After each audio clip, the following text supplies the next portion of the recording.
Champion trophy 2025માં ભારતે પાકિસ્તાન સામે શાનદાર વિજય મેળવ્યો છે। ભારતીય ટીમે 242 રનના લક્ષ્યને 42.3 ઓવરમાં 244 રન બનાવી મેચ જીતી લીધી હતી। આ જીત બાદ સમગ્ર દેશમાં ઉજવણીનો માહોલ છવાઈ ગયો હતો।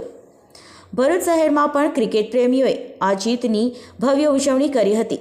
શહેરના પાંચબત્તી વિસ્તારમાં મોટી સંખ્યામાં લોકો એકત્રિત થયા હતા। તિરંગો લહેરાવતા લોકોએ ઢોલ નગારાના તાલે નૃત્ય કર્યું હતું। ઉત્સાહિત લોકોએ ફટાકડા ફોડીને પણ ખુશી વ્યક્ત કરી હતી।